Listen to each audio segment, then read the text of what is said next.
एक कविता मैं आपको सुनाना चाहता हूं। अब अंत हो तो दूसरे तरीके से हो, साहित्यिक तरीके से हो, जैसा होना चाहिए। हास्य की खूब बढ़िया बातें हुई, श्रृंगार की बातें हुई, एक रस छूट गया है जो मैं। बिल्कुल दादा, स्वागत, आदेश है। बिल्कुल बिल्कुल। अरे तालियां बजाकर आप सब निवेदन करें दादा से। वाह, ये इसमें कविता जैसा कहीं कुछ मिल जाए तो वो आपकी समझदारी है, नहीं तो वर्णनात्मक शैली में ये मेरी कविता है। कुछ देखिए कविता के तत्व तो मिल जाए तो अच्छी बात है। एक सच्ची घटना प्रयागराज की। एक बाप के दो बेटे, दोनों अफसर। देखिए इस कविता को जेब में रख के ले जाइएगा, इसलिए सुना रहा हूं। यह मिशन की कविता है और इसमें थोड़ा सा उठिए नहीं, बस 4 मिनट में सुनाता हूं, सुनिएगा। एक बाप के दो बेटे, दोनों अफसर, दोनों की मां का देहांत हो गया। उन बेटों की मां का देहांत हो गया। 13वीं बीती। 13वीं के दूसरे दिन दोनों बेटों ने बाप से कहा। तब बाप ने जो उत्तर दिया, बाप के मुंह से जो शब्द निकले, जो बातें निकली, मैं वो आपको सुना रहा हूं। एक बार ताली बजा करके बस शांति बनाइएगा।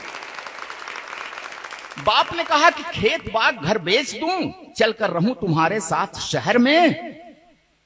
1 महीना छोटे के घर, 1 महीना बड़े के घर में। भले अफसर हैं बेटे, बंटवारा बाप का इसी तरह से होता है। तब बाप ने कहा कि खेत बाग घर बेच दूं, चलकर रहूं तुम्हारे साथ शहर में। 1 महीना छोटे के घर, 1 महीना बड़े के घर में। ठीक कह रहे हो मेरे बेटों, समझ में मुझसे बढ़कर हो तुम। मैं किसान अनपढ़ गंवार हूं, पढ़े लिखे हो अफसर हो तुम। कांधा अपनी मां की अर्थी को न दे सके, इसका गम है। नहीं आए थे जिस दिन दाह संस्कार हुआ।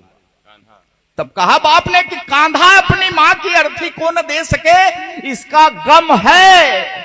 लेकिन 13वीं पर आए, ये एहसान क्या मुझ पे कम है?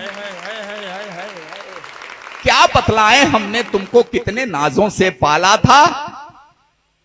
तुम दोनों को चमकाने में खुद को धूमिल कर डाला था।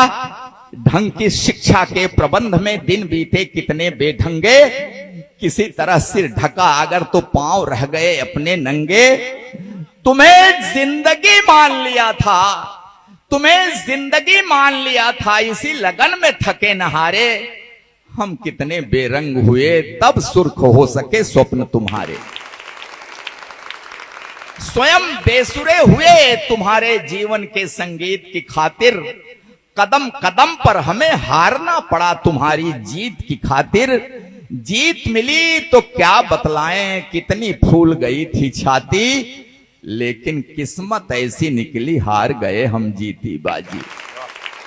3 महीने तक मां तड़पी, तड़प तड़प कर देखी रास्ता। मगर न आए उसके बेटे, एक व्यस्त दूजा भी व्यस्त था।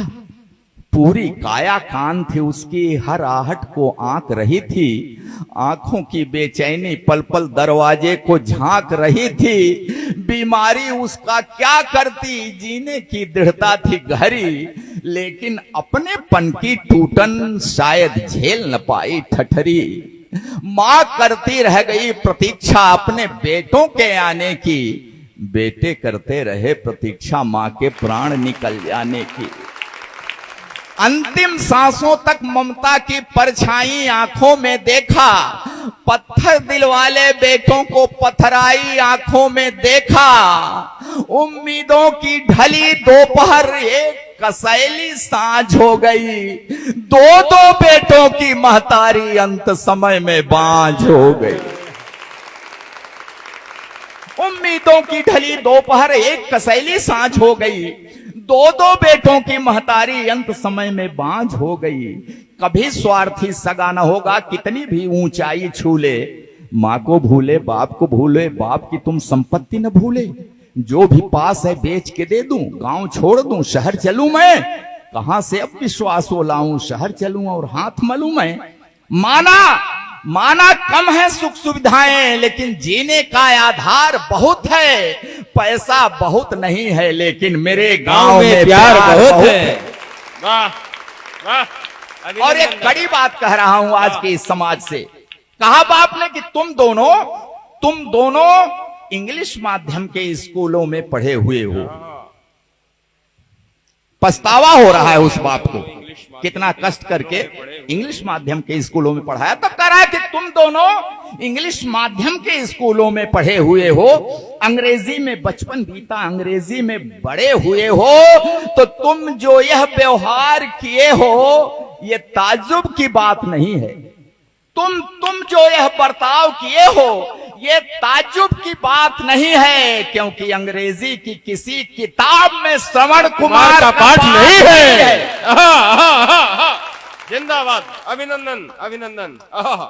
कि तुम जो यह बर्ताव किए हो ये ताज्जुब की बात नहीं है, क्योंकि अंग्रेजी की किसी किताब में श्रवण कुमार का पाठ नहीं है।